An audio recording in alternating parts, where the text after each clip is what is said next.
देश में director general of health service की तरफ से सभी राज्यों और केंद्र शासित प्रदेशों को एडवाइजरी जारी की गई है। इसमें कहा गया है कि 2 साल से कम उम्र के बच्चों को खांसी या जुकाम की सिरप बिल्कुल न दें। 5 साल से कम उम्र के बच्चों में भी खांसी का सिरप आमतौर पर न देने की सलाह दी गई है। केंद्रीय स्वास्थ्य मंत्रालय की तरफ से जारी एडवाइजरी में कहा गया है कि 5 साल से अधिक उम्र के बच्चों में सिरप तभी दें जब डॉक्टर सलाह दे।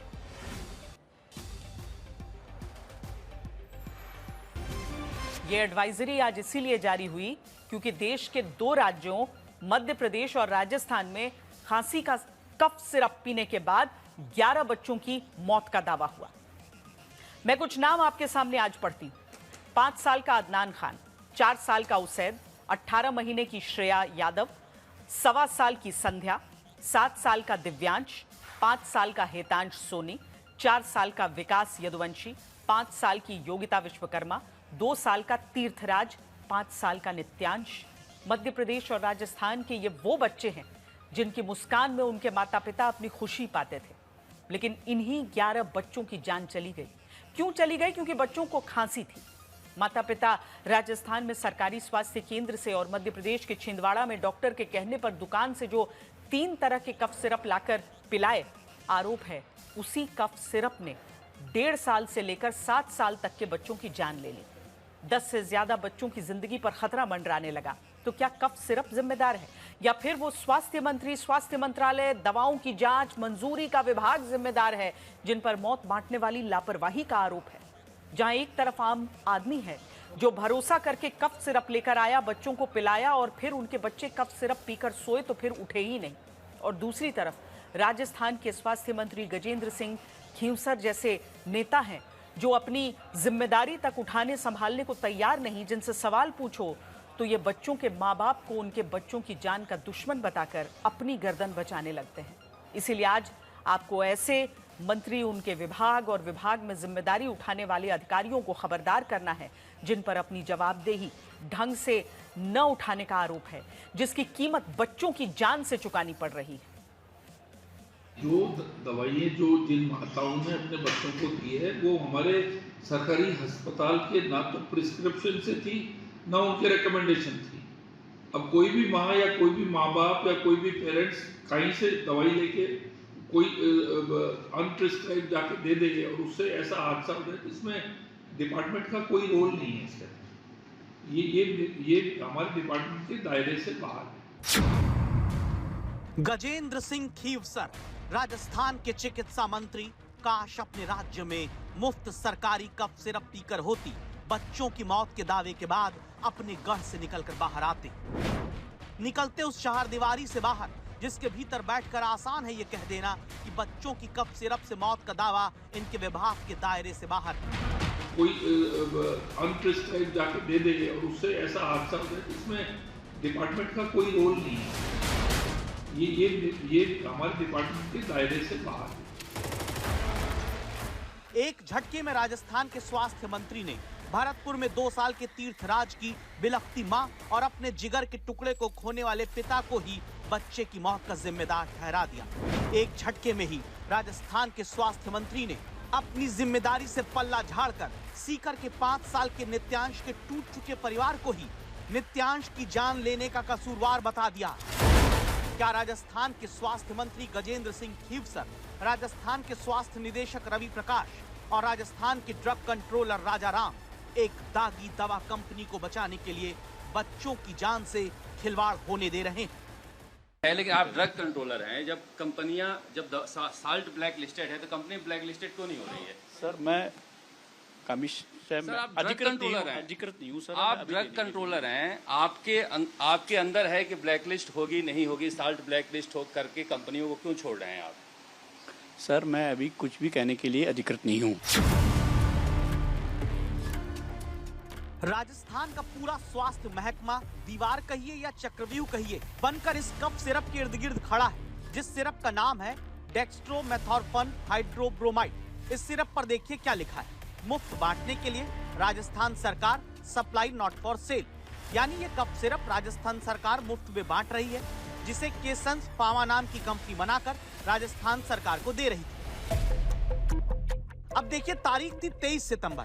राजस्थान के भरतपुर का 2 साल का तीर्थराज, जिसके घर वाले अब बिलख रहे हैं, क्योंकि आरोप है कि भरतपुर के कम्युनिटी हेल्थ सेंटर वायर में बच्चे को खांसी आने पर ले गए, जहां परिवार कहता है कि सरकारी सेंटर से ही डेक्स्ट्रोमेथॉर्फन हाइड्रोब्रोमाइड सिरप दिया गया। इसे पिलाने के बाद बच्चे की तबीयत बिगड़ गई और आरोप है फिर सिरप की वजह से सांसें थम गई। वह सरकारी हॉस्पिटल में उसको दिखाने ले गया। डॉक्टर ने उसको देखा तो उसने दवाई लिख दी, तो मैंने दवाई लेके वहाँ से और घर आ गया। खांसी जुकाम की जो खांसी की दवा दे दी उसके लिए, तो वो मतलब घर पे खाट पर आराम करने सो गया। तो उसके बाद बेहोशी हो गया, मतलब जगह ही नहीं था वो। उसके बाद फिर मैं दोबारा लेके हॉस्पिटल गया, तो डॉक्टर ने मतलब रेफर कर दिया भरतपुर के लिए। भरतपुर से जयपुर के लिए रवाना कर दिया जेके लोन में। वहाँ से खत्म हो गया मेरा। इसी तरह पहले सीकर में 29 सितंबर को दावा है कि खोरी ब्राह्मणन गांव में 5 साल के नित्यांश की जान सरकारी हेल्थ सेंटर से मिले कफ सिरप को पीने के बाद चली गई। फिर वो हल्की सी उसको खांसी थी, तो दवाई लेके आए थे चिराना CHC से उसके लिए। अब वो दवाई रात को 9 बजे उसकी मम्मी ने पिला दिया आधा ढक्कन। अब वो आधा ढक्कन पीने के बाद में सो गया। सोने के बाद में उसको 3 बजे चेत हुआ, तो पानी 2 घूंट पानी की पिला दी, वो फिर सो गया। फिर 5 बजे सुबह उसको चेत नहीं हुआ, वो बेहोशी हालत में था। तो दादी जी, मम्मी, बुआ जी वो सब गांव के डॉक्टर के पास लेके गए। फिर गांव के डॉक्टर साथ में जाके सिकर गए। सिकर के हॉस्पिटल में उसको मृत घोषित कर दिया गया। नित्यांश को खोने के बाद परिवार पर आसमान टूट पड़ा है। बच्चा को यही दवाई दिलाई थी वो डॉक्टर। देख लो, ये गवर्नमेंट हॉस्पिटल से लाई गई दवाई है। कौन से हॉस्पिटल से लेके आए थे? चिराना CHC से दवाई लेके आए थे, बाकायदा गवर्नमेंट की दवाई है। अब ये खांसी की दवा है। अब हम तो ये चाहते कि ये कोई और बच्चा न पिए। इस पे ये कैसी बनी है, क्या बनी है, इससे बचा, हमारा बच्चा तो गया आज के दिन। 2 बच्चों की जान गई, बाकी सीकर भरतपुर से लेकर जयपुर तक दावा है। 10 बच्चों को कुछ दिन ICU तक में रहना पड़ा, जब खांसी के इलाज के लिए वो सरकारी हेल्थ सेंटर से मिली डेक्स्ट्रोमेथॉर्फन हाइड्रोब्रोमाइड सिरप पीते हैं। उस खांसी की सिरप देते ही है ना, मैंने 24 तारीख को दवाई दी, तो वो बच्चे मतलब उसको लेते उल्टी कर दिए। तो मैंने देखा चलो सुबह देंगे। सुबह उसको दिए तो 1 घंटे बाद में दोनों बच्चे एक साथ बेहोश हो गए। तो मैंने अपने सापरा के अंदर एक निजी हॉस्पिटल के अंदर उनको दिखाया, तो वहाँ उनको कर दिया रेफर करते ही मैं जेके लोन हॉस्पिटल जयपुर वहाँ दिखाया, तो उनका इलाज करवाया मैंने। तो वहाँ मेरे को 4 दिन वहाँ ICU के अंदर रहना पड़ा। सीकर, भरतपुर और जयपुर में आज तक की पड़ताल के दौरान जिन 2 बच्चों की जान गई और जिनके बच्चों की जान कफ सिरप पीकर खतरे में पड़ी, उन सब का साफ कहना है कि ये कफ सिरप वो सरकारी व्यवस्था केंद्र से लेकर आए। हर परिवार कहता है कि सरकारी डॉक्टर ने पर्चा लिखा, सरकारी स्वास्थ्य केंद्र से कफ सिरप मिला। तो अब जिम्मेदार कौन है? क्या वो स्वास्थ्य मंत्री, स्वास्थ्य निदेशक, ड्रग कंट्रोलर जिम्मेदार नहीं, जो उसी कंपनी के कफ सिरप को तुरंत क्लीन चिट देते हैं, जिस कंपनी के 2 साल में 40 सैंपल फेल हो चुके हैं? खबरदार करता सवाल है कि क्या एक दागी दवा कंपनी को बचाने के लिए बच्चों की जान से खिलवाड़ होने दे रहे हैं? अब आगे क्या जांच चल रही है? अब जांच में तो हमने जो हमारी दवाइयाँ टेस्ट करा ली है, उसमें कोई प्रॉब्लम नहीं आ रही है। फिर भी अभी मैं जयपुर जाऊंगा तो इसकी और मैं जांच करूंगा। राजस्थान के स्वास्थ्य मंत्री ने राज्य में सवालों के घेरे में आए केसंस फार्मा कंपनी के कफ सिरप को अपनी सरकार की तरफ से क्लीन चिट दिए जाने से भी कई घंटे पहले खुद ही पाक साफ करार दिया। इसीलिए खबरदार करता ये सवाल आया कि जिस कफ सिरप से राजस्थान में बच्चों की जान खतरे में पड़ गई, क्या उसे बनाने वाली कंपनी पर राजस्थान के स्वास्थ्य विभाग की कुछ विशेष कृपा है? अगर है तो क्यों? इस सवाल की वजह आज बहुत ध्यान से देखिए। जयपुर में केसंस फार्मा का यह दफ्तर है, जहां आज तक संवाददाता शरद कुमार जाकर दिखा चुके हैं कि विवादित और कटघरे में परिवार की तरफ से खड़े किए जाते कफ सिरप को बनाने वाली कंपनी के दफ्तर में ताला लगा है, कंपनी वाले गायब है। जहां कफ सिरप बनता था वहां केवल कुछ बोतलें पड़ी हैं, गार्ड तक को बदल दिया गया। कफ सिरप बनाने वाली केसॉन कंपनी तो बंद पड़ी है, मगर उसके पीछे के स्टोर में आसपास हम जाकर देखें तो इस तरह से जो दवाइयां वहां पर पाई गई है, जिसकी वजह से बच्चे बीमार पड़े हैं या फिर सीकर के बच्चे की मौत हुई है, वो इस तरह से यहाँ पर उसके खोखे रखे हुए हैं। मुझे इतना तो पता नहीं सर, मैं 3 दिन हुआ है मुझे आए फैक्ट्री, इतना दिन नहीं पता मुझे। दिन रात के अलग रहता है, गार्ड दिन का अलग रहता है। 3 दिन ही हुए आपके हुए? हाँ जी। 3 दिन से बंद पड़ी है? बंद पड़ी है 3 दिन से। कोई आया नहीं अभी तक?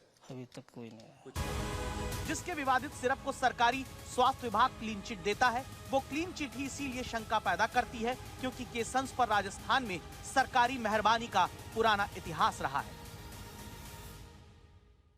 सरकार ने विवादित कफ सिरप बनाने वाली केसॉन फार्मा को क्लीन चिट तो दे दी है, मगर बड़ा सवाल है कि जिस कंपनी के एक कफ सिरप बार बार ब्लैकलिस्टेड हुआ है, 40 बार जिसकी दवाइयां ब्लैकलिस्टेड हुई है, उससे दूसरे साल्ट के कफ सिरप खरीदने की जल्दीबाजी क्या है?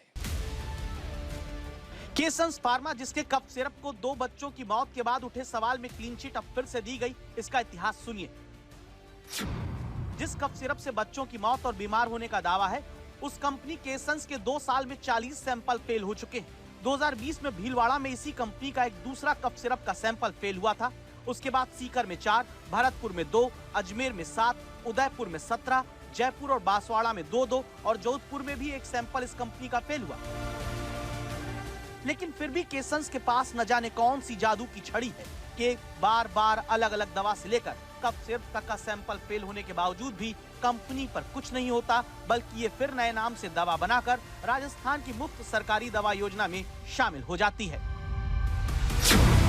स्वास्थ्य मंत्री जांच से पहले ही क्लीन चिट बांटते हैं। राजस्थान के स्वास्थ्य निदेशक रवि प्रकाश केसंस पर सवाल पूछे जाने पर किनारा करने लगते हैं। ये केसंस कंपनी है, उसके 40 सैंपल पहले भी फेल हो चुके हैं, तो बार बार उसको कैसे आप लोग शामिल कर लेते हो या फिर उस कंपनी को बैन क्यों नहीं करते?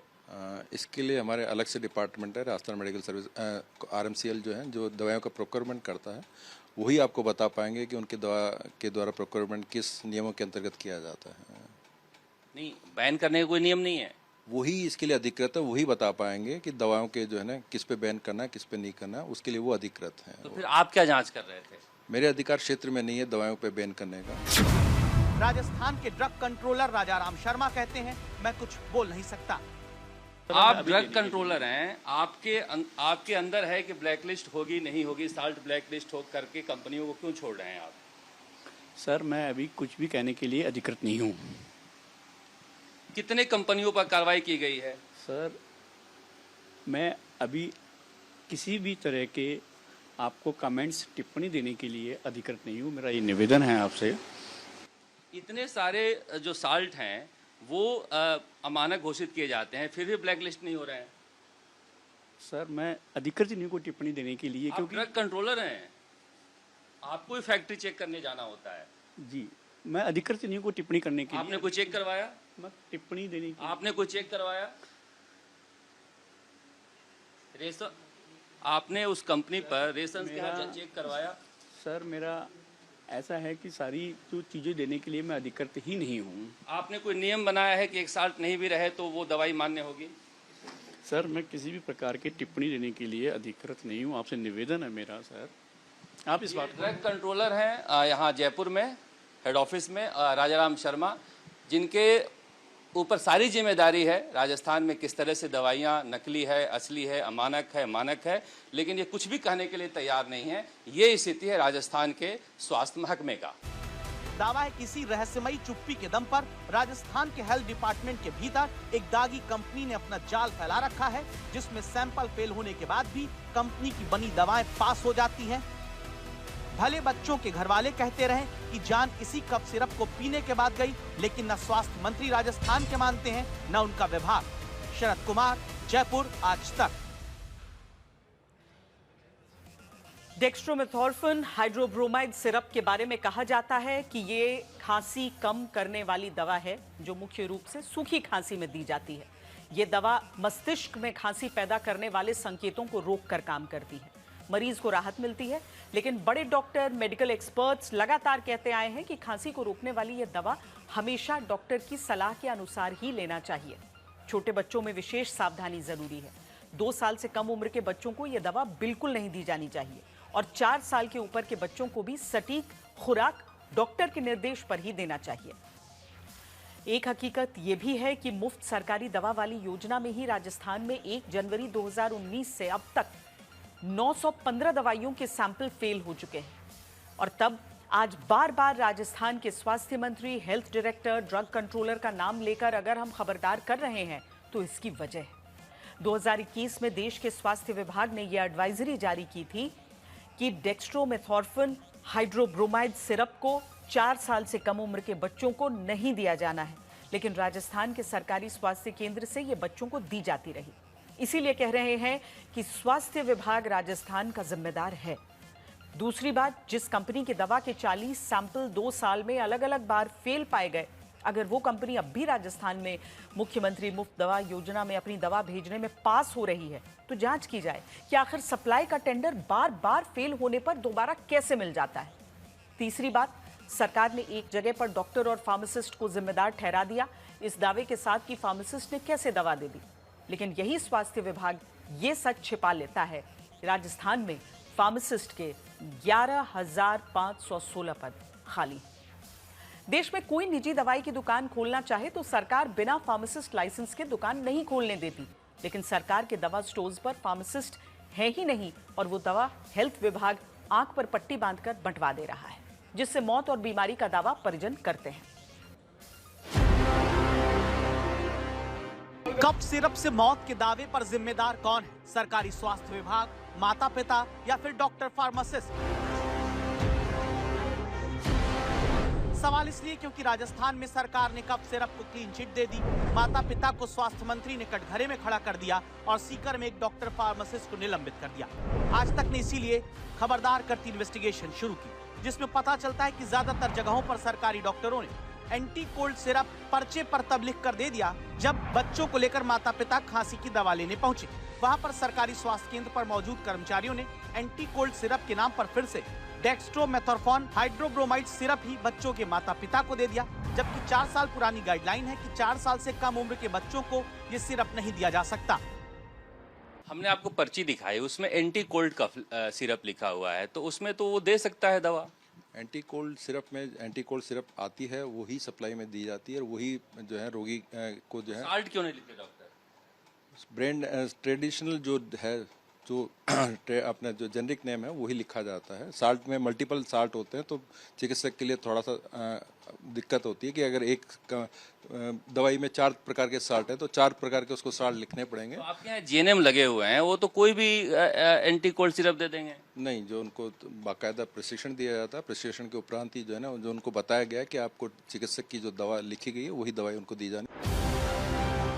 कितना प्रशिक्षण दिया जाता है और कितनी तैनाती है, इसका सच भी आज तक देखकर ही खुद राजस्थान का स्वास्थ्य विभाग कर ले।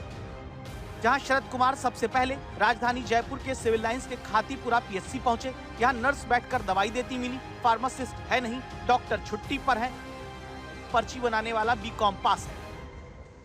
हम आए हैं, देख रहे हैं अलग अलग जो प्राथमिक स्वास्थ्य केंद्र है वहां पर क्या हालत है, बातचीत करते हैं किस तरह से दवाइयां बंट रही हैं, कौन कौन बांट रहा है यहाँ पर। क्या नाम है आपका? दीपिका शर्मा। क्या करती हैं आप? मैं दवाइयाँ बांटती हूँ। क्या कोर्स किए हैं आप? जीएनएम। फार्मासिस्ट नहीं है? नहीं, फार्मासिस्ट नहीं, फार्मासिस्ट की यहाँ पोस्ट ही नहीं है। आप ही सारी दवाइयाँ? हाँ जी, हाँ जी। अगर खांसी की दवाई देनी हो तो कौन सी देंगी आप? अभी तो हमारे पास साल्ब्यूटामोल है, अभी हम साल्ब्यूटामोल दे रहे हैं। मतलब जो रहेगा उसमें से दे देती हैं? हाँ जी। डेक्स्ट्रोमेथॉर्फिन का नाम सुनी है? हाँ। हैं? क्यों विवाद में आया है? ये तो पता नहीं। तो कैसे पता किसको देना है किसको नहीं देना है? जो डॉक्टर हमें लिख के देते हैं हम उस हिसाब से दवाइयाँ देते हैं। क्या करते हैं? मैं पर्चे बनाता हूँ। आप क्या कोर्स किए हुए हैं? मैं बीकॉम कर रखी है। ये स्थिति है यहाँ पर कि कॉन्ट्रैक्ट पर लगे हुए हैं पर्ची बनाने वाले और जीएनएम जो हैं वो बैठी हुई है दवाई देने के लिए। अब ऐसे में अगर कोई गलती होती है तो फिर इसके जिम्मेदार कौन हैं? इसके बाद संवाददाता शरद कुमार उद्योग मंत्री राज्यवर्धन सिंह राठौड़ के इलाके में गोकुलपुरा स्वास्थ्य केंद्र पहुंचते हैं। वहां नर्सिंग स्टाफ ही दवा देते मिलते हैं। जयपुर के गोकुलपुरा दवा वितरण केंद्र पर हम आए हैं। किस तरह से यहाँ पर सरकारी डिस्पेंसरी में दवा वितरण किया जा रहा है, इसे देख रहे हैं हम। जो दवा वितरण करने वाले हैं उनसे हम बातचीत करते हैं। क्या नाम है आपका? मेरा नाम विजय कुमार है, मैं नर्सिंग ऑफिसर हूँ। आप नर्सिंग ऑफिसर हैं जी? यहाँ क्या काम कर रहे हैं? मैं फार्मासिस्ट, ये दवाई का काम कर रहे हैं हम यहाँ पे, ड्रेसिंग वगैरह सब कुछ। यहाँ कितने फार्मासिस्ट हैं? ये फार्मासिस्ट नहीं है सर, आप लोग ही दे रहे हैं? ऑफिसर है। मैडम आपका नाम क्या है? मेरा भगवती देवी है। आप क्या हैं? मैं नर्सिंग ऑफिसर हूँ। मैं यहाँ पे दवाई वितरण का काम कर रही हूँ। मुख्यमंत्री भजनलाल शर्मा के विधानसभा क्षेत्र सांगानेर तक में दवा देने के लिए फार्मासिस्ट नहीं मिला। क्या है आप? मैं यहाँ पे नर्सिंग ऑफिसर के पोस्ट पे हूँ। अच्छा, ये दवा बांटने के बारे में कुछ कोर्स किए हैं, दवाइयों को जानती हैं? हाँ, थोड़ा बहुत तो जानते ही है ना, ऐसे तो कोर्स किए हैं ना, फार्मेसी चलती है हमारी भी, इसलिए अभी यहाँ पे फार्मासिस्ट है नहीं तो इसलिए देखना पड़ रहा है।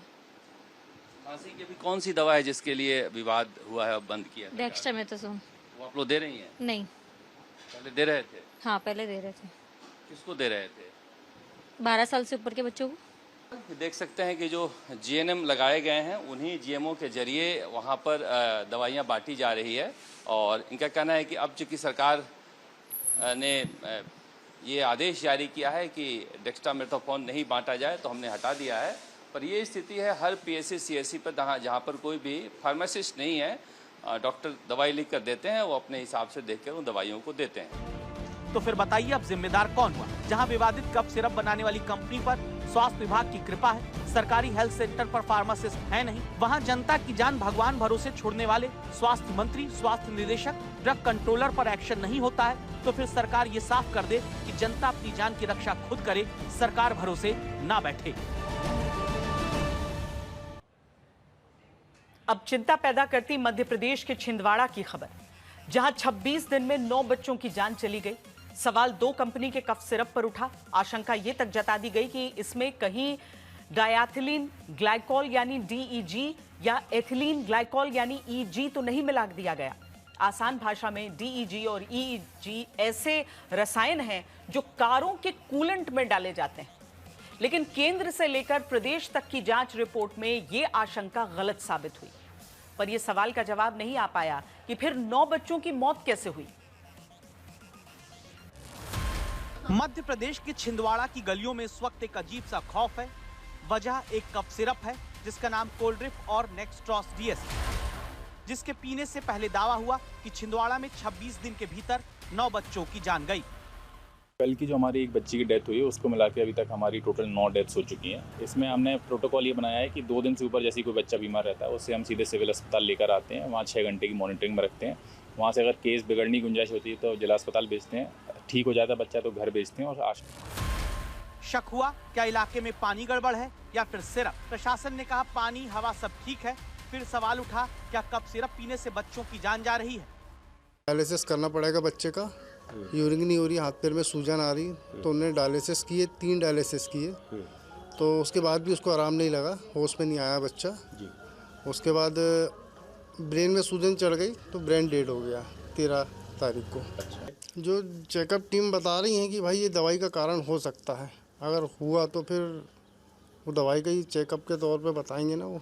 अच्छा, तो आपने आज तक की टीम छिंदवाड़ा के परासिया में उन डॉक्टर तक पहुंची जिन्होंने जान गंवाने वाले 9 में से 6 बच्चों का इलाज किया। ये सवालों में आए कफ सिरप को क्लीन चिट देते हैं। तो ये 1-2 दिन की दवाई तो है नहीं ना, 1 महीने की दवाई है। जो भी दवाई हैं बहुत सालों से इनका एस्टेब्लिश काम था और वो ये दवाई पिछले 10 सालों से लिख रहा हूँ, 1 दिन का मामला नहीं है ये। फिर सवाल उठा मौत कैसे हो रही है, क्योंकि बच्चों की किडनी फेल हुई है। वो चीज़ें, एक चीज़ तो धीरे धीरे क्लियर हो रही है कि जो भी कॉज ऑफ डेथ था वो एक्यूट रीनल फेल्योर था, यानी कि जो बच्चे थे उनकी किडनी फेल हो गई, उन्होंने काम करना बंद कर दिया और उसके कारण ये डेथ हुई। अब जो कफ सिरप सो कॉल्ड ये कहा जा रहा है कि उसके कारण ये डेथ हुई है, उसके सैंपल्स कलेक्ट किए गए हैं और उन सैंपल्स की रिपोर्ट जब तक नहीं आएगी तब तक ये कह पाना बहुत मुश्किल है कि जो टॉक्सिक केमिकल जिसके कारण से एक्यूट रीनल फेल्योर हुआ वो कफ सिरप में ही था या किसी और ड्रग में था या किसी और खाने पीने के सब्सटेंस में था। लेकिन जिस डायथिलीन ग्लाइकोल के मिले होने का डर कफ सिरप में जताया गया, उसे लेकर केंद्र से लेकर प्रदेश तक के स्वास्थ्य मंत्रालय की रिपोर्ट कहती है कोई भी खतरनाक तत्व कफ सिरप में नहीं मिला। जो सैंपल भेजे गए उसकी जांच आई है, रिपोर्ट आई है, उसमें कोई भी इस प्रकार के तत्व नहीं मिले हैं जिसके कारण ये कहा जा सके कि मौत इन दवाइयों के कारण हुई है। लेकिन जो बाकी बची हुई दवाइयाँ हैं, आज उम्मीद है कि शाम तक में उसकी रिपोर्ट आ जाएगी। जब तक उसकी रिपोर्ट नहीं आती है तब तक अभी कुछ भी कहना संभव नहीं है कि ये बात सही है कि बच्चों की मौत हुई है, लेकिन उसका कारण क्या है अभी नीरी और भारत सरकार भी लगातार जो उनके लैब्स हैं वहाँ पर जो सैंपल भेजे गए हैं उसकी रिपोर्ट प्राप्त करने के लिए हम लोग प्रयास कर रहे हैं। मुझे उम्मीद है कि शाम तक इसकी फाइनल रिपोर्ट आएगी, तभी ये समझ में आएगा कि वो कफ सिरप के कारण हुआ है कि अन्य किसी दवाई के कारण हुआ है कि किस वजह से हुआ है। अब सरकार और अफसर जो कहें सच यही है, 30 दिन में मासूमों की मौत जारी है, परिवार टूट रहे हैं और सिस्टम क्लीन चिट तो दे रहा है, लेकिन ये नहीं पता चल पाया कि 9 बच्चों की मौत का जिम्मेदार कौन है। जब तक सच्चाई पूरी नहीं सामने आती, छिंदवाड़ा के गांवों में हर मां अपने बच्चे की खांसी तक से डर रही है। छिंदवाड़ा से पवन शर्मा के साथ रवीशपाल सिंह, भोपाल आज तक। अब बात पाकिस्तान की, जिसे आज पूरी भारतीय सेना ने खबरदार किया। आज वायुसेना प्रमुख ने पाकिस्तान के F-16 गिराने के बारे में बताया, तो आर्मी चीफ ने पाकिस्तान को दो टूक कहा कि ऑपरेशन सिंदूर के 2.0 में भारतीय सेना संयम नहीं दिखाएगी। पाकिस्तान सोच ले नक्शे पर रहना है या नहीं। ये सारी चेतावनी रक्षा मंत्री राजनाथ सिंह के उस बयान की लाइन पर है जिसमें उन्होंने विजयदशमी के मौके पर सर क्रीक पर हिमाकत करने पर पाकिस्तान का इतिहास भूगोल बदलने की चेतावनी दी थी।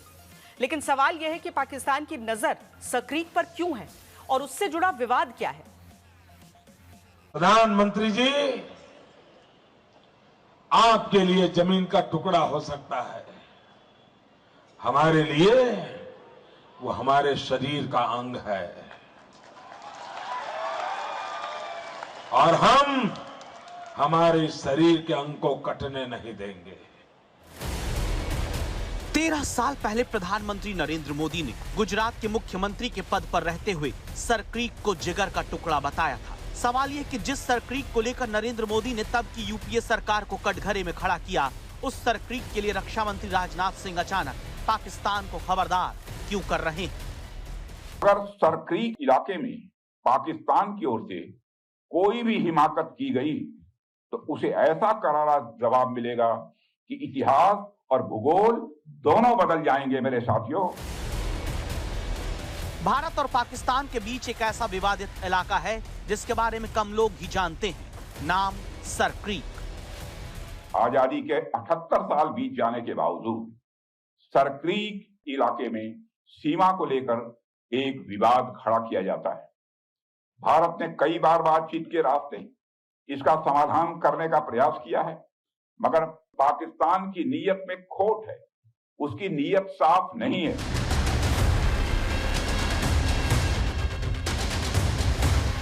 सवाल है कि सर क्रीक क्या है, इसे लेकर विवाद क्या है और अचानक भारत की तरफ से पाकिस्तान को इसे लेकर चेतावनी क्यों दी जा रही है। जिस तरह से हाल में पाकिस्तान की फौज ने सर क्रीक के सटे इलाकों में अपना मिलिट्री इंफ्रास्ट्रक्चर बढ़ाया है, वह उसकी नीयत बताता है। तो रक्षा मंत्री ने जो बात कही उससे पता चलता है कि सर क्रीक के जिस इलाके को लेकर दोनों देशों में विवाद है, वहां पर पाकिस्तान की सेना ने अचानक अपनी सक्रियता बढ़ा दी है क्योंकि उसकी नीयत खराब है। लेकिन सवाल ये कि सर क्रीक विवाद क्या है और क्यों पाकिस्तान की तरफ से वहां हिमाकत की जा सकती है। 1965 की जंग में भारत की सेना ने लाहौर तक पहुंचने का सामर्थ्य भी दिखाया। आज 2025 में पाकिस्तान को याद रखना चाहिए कि कराची का एक रास्ता क्रीक से ही होकर गुजरता है।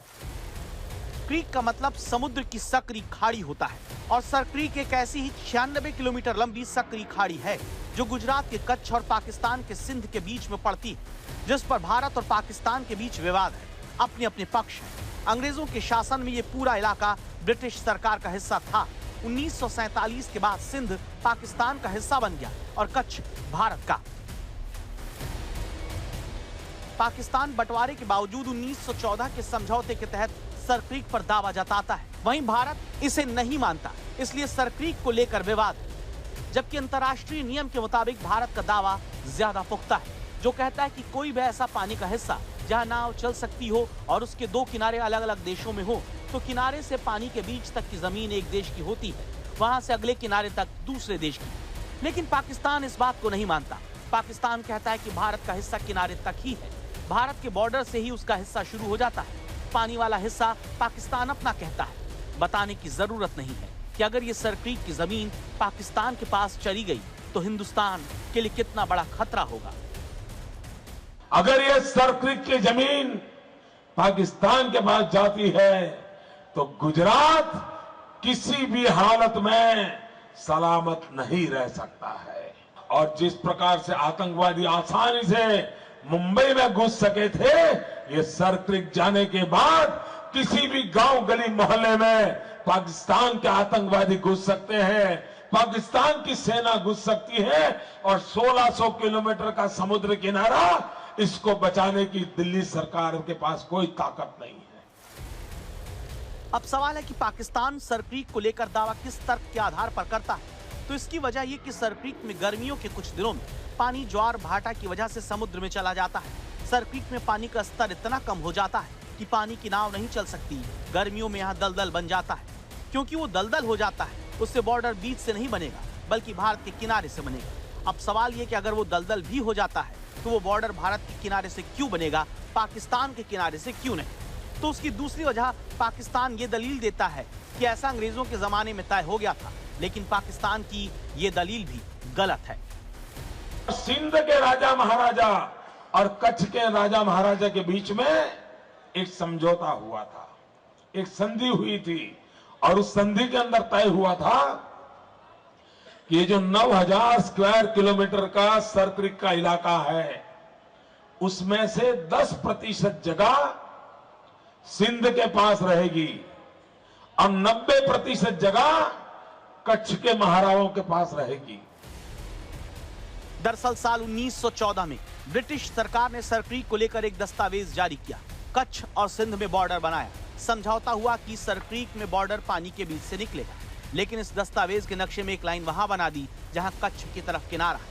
मतलब लिखा ये कि बॉर्डर पानी के बीच से निकलेगा, लेकिन जो नक्शा बनाया उसमें लाइन वहां बना दी जहां कच्छ की तरफ किनारा है। मतलब नक्शे में पानी वाला हिस्सा सिंध की तरफ था, लेकिन लिखा ये कि बॉर्डर बीच से होगा। पाकिस्तान इसी नक्शे की दलील देने लगा। इसके बाद अंग्रेज सरकार ने फिर 1925 में एक और नक्शा जारी किया, जिसमें पानी के बीच में कच्छ और सिंध के बॉर्डर के मार्कर खंबे दिखाए गए। भारत का कहना है कि 1925 में फाइनल तो हो गया था, लेकिन पाकिस्तान 1914 का हवाला देता है। 1965 की जंग में पाकिस्तान ने यहीं से भारत पर हमला किया था। इस हमले में गुजरात के मुख्यमंत्री बलवंत राय मेहता पाकिस्तान के हमले में शहीद हो गए थे। इस जंग के बाद अंतर्राष्ट्रीय ट्रिब्यूनल में कच्छ के रण का 90% हिस्सा भारत को सौंप दिया गया और पाकिस्तान के दावे को खारिज किया गया। पाकिस्तान का कहना है कि इस ट्रिब्यूनल ने सर क्रीक पर कुछ नहीं कहा, इस वजह से विवाद बना हुआ है। इसी सर क्रीक में पाकिस्तान की सेना की अचानक सक्रियता बढ़ने से भारत खबरदार हो गया है। तो आपको ये तो पता चल गया कि सर क्रीक का विवाद क्या है, लेकिन क्या आप ये जानते हैं कि जिसे सर क्रीक कहा जाता है उसे दरअसल बाण गंगा कहा जाता है। और ये विवाद उस वक्त का है जब सिंध में मुस्लिम शासक का राज था, जिन्हें अमीर कहते थे, और कच्छ में हिंदू शासक थे। इसके बाद 1843 में अंग्रेजों ने सिंध के अमीरों को हराया। सिंध बॉम्बे राज्य का हिस्सा बन गया, लेकिन कच्छ पर हिंदू राजा का शासन ही रहा। इस तरह 1914 में जो समझौता हुआ वो ब्रिटिश हुकूमत और कच्छ के राव महाराज के बीच हुआ। यहां तक कहानी आप समझ गए, लेकिन अब सवाल यह है कि पाकिस्तान सर क्रीक क्यों हथियाना चाहता है, क्यों कराची को लेकर सर क्रीक अहम है। सर क्रीक से पहले तक अंतरराष्ट्रीय सीमा तक कोई विवाद नहीं है। विवाद सर क्रीक के हिस्से को लेकर आता है। भारत समझौते के अनुसार जो पानी के बीच में सीमा रेखा मानता है, तो पाकिस्तान कच्छ की सीमा के नजदीक सर क्रीक की सीमा बताता है। यानी भारत कहता है मिड चैनल, जो कि अंतरराष्ट्रीय नॉर्म है, और पाकिस्तान कहता है कि नहीं, पूरा जो जमीन तक का पानी का पूरा हिस्सा उसका हो जाता है। पाकिस्तान ऐसा क्यों कहता है, इसकी बहुत बड़ी वजह है। जहां दरअसल सर क्रीक का आखिरी पॉइंट होगा, वहीं से भारत और पाकिस्तान की समुद्र में सीमा निर्धारित होगी। ये एक्सक्लूसिव इकोनॉमिक जोन माना जाता है। मतलब भारत की सीमा के हिसाब से यहां तक भारत की समुद्री सीमा होगी, वहीं पाकिस्तान के हिसाब से सक्रीक की सीमा का यहां पर आखिरी पॉइंट होगा। इस वजह से भारत की समुद्री सीमा इस तरह होगी। इस तरह पाकिस्तान समुंदर के इतने इलाके को हड़पना चाहता है, क्योंकि ऐसा होने पर समुंदर के इस इलाके में वो फिशिंग कर सकेगा। ये बहुत ही मरीन में जो मछलियों में बहुत रिच इलाका है और यहां पर ऑयल गैस रिजर्व्स भी होने के अनुमान हैं। तो जो भी सरक्रीक को कंट्रोल करेगा उसे अरब सागर में ज्यादा फायदा मिलेगा। वैज्ञानिकों के अनुसार यहां पर तेल और गैस के भंडार होने की बहुत ज्यादा संभावना है। हम सब जानते हैं कि डोनाल्ड ट्रंप की नजर पाकिस्तान के रेयर अर्थ मिनरल्स पर है। ट्रे पर सजा कर ले गए थे आसिम मुनीर। तो क्या पाकिस्तान अमेरिका की शह पर सक्रीक के आसपास सैन्य जमावड़ा बढ़ा रहा हो सकता है? अहम बात यह है कि सक्रीक से कराची केवल 200 किलोमीटर दूर है, जिसका जिक्र रक्षा मंत्री ने खास तौर से किया। कहा कि 1965 में भारतीय सेना लाहौर तक गई थी। इस बार अगर कुछ हिमाकत की तो कराची का एक रास्ता सक्रीक से होकर भी जाता है। भारत की तरफ से पाकिस्तान को इसलिए खबरदार किया जा रहा है क्योंकि पुख्ता रिपोर्ट्स हैं कि सक्रीक के पास पाकिस्तान ने अपनी सेना का जमावड़ा बढ़ाया है, रेडार और अर्ली वार्निंग सिस्टम की तैनाती की है, जिसे भारत यथास्थिति को बदलने की कोशिश के संकेत के तौर पर देख रहा है। लेकिन रक्षा मंत्री ने सक्रीक पर लक्ष्मण रेखा खींच दी है कि अगर सक्रीक पर पाकिस्तान ने उकसाया तो भूगोल बदल देंगे। अब मैं आपको सक्रीक से अपनी एक ग्राउंड रिपोर्ट दिखाती हूं, जहां पाकिस्तान की फौज कदम रखने की सपने में भी सोच नहीं सकती।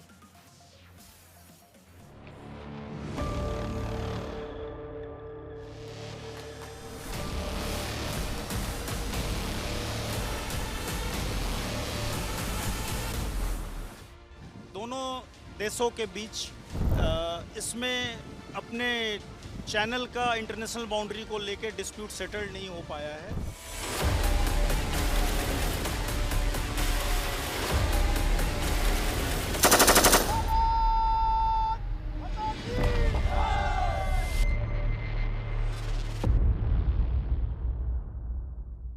हम इस समय बॉर्डर पिलर नंबर 1175 पर मौजूद हैं, यानी वो बॉर्डर पिलर जो भारत और पाकिस्तान के बीच अंतर्राष्ट्रीय सीमा का अंतिम पिलर है। लेकिन यहां पर अगर आप बीपी नंबर 1175 लिखा देख रहे हैं तो यह सांकेतिक है, क्योंकि जो असली पिलर है वो तो वहां दलदल के बीचों बीच पानी के सतह के चढ़ते उतरते होने के कारण यहां पर उसके साथ आप एक झंडा भी लगा हुआ देखेंगे, ताकि भारत और पाकिस्तान के बीच की सीमा हमेशा चिन्हित रहे।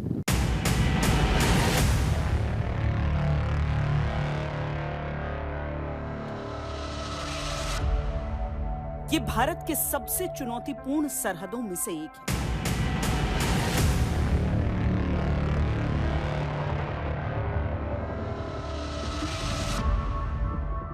जहां लगभग 4050 वर्ग किलोमीटर दलदल में सीमा प्रहरियों की तैनाती है। ये एक ऐसी सरहद है जहां जमीन का हिस्सा दिन में 2 बार पानी के नीचे चला जाता है और जब उभरता है तो नया रूप लेकर।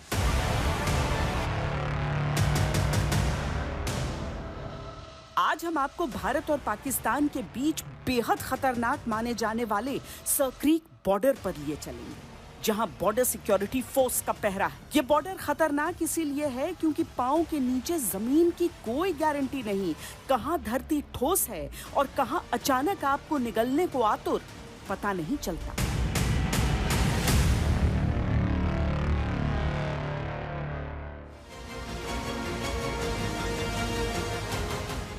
गुजरात के भुज जिले में पड़ने वाले इस बॉर्डर पर हम आपको सबसे अनूठी तैनाती दिखाने के लिए ले चलते हैं। एक ऐसी बॉर्डर आउटपोस्ट जो जमीन पर निर्मित नहीं है, बल्कि ये एक फ्लोटिंग बीओपी है, यानी एक तैरता हुआ सैन्य पोस्ट। और हम अब यहां से, यानी कि एक फ्लोटिंग बीओपी से निकलकर चल रहे हैं थोड़ा सा आगे की ओर। अब कहाँ जा रहे हैं हम? देखिए, इस इलाके की मुश्किलों के बारे में हमने आपको बताया है, कितनी कठिनाइयाँ यहाँ पर हैं, कैसा मौसम है, कैसी परिस्थितियों में हमारे सीमा प्रहरी यहाँ पर तैनात रहते हैं, वो हमने दिखाया है। लेकिन इन मुश्किलों के लिए भी जो मुश्किल खड़ी करता है, हम उनके पास जा रहे हैं इस समय, जो बीएसएफ के क्रोकोडाइल क्रीक कमांडोज कहे जाते हैं।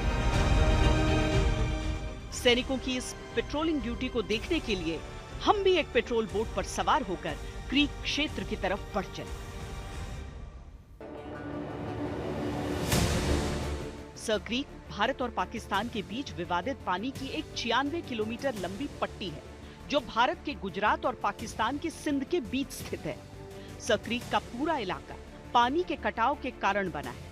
यहाँ ज्वार भाटे के कारण ये तय नहीं हो पाता कि इसका कितना हिस्सा पानी में रहेगा और कितना पानी के बाहर। सर क्रीक की ये धारा पाकिस्तान के सिंध प्रांत को गुजरात के कच्छ क्षेत्र से विभाजित करती हुई अरब सागर में गिरती है।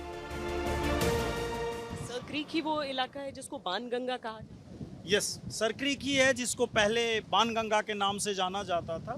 यह एक 68 किलोमीटर का चैनल है जो कि एक G46 पिलर से स्टार्ट होकर सर माउथ में एंड होता है।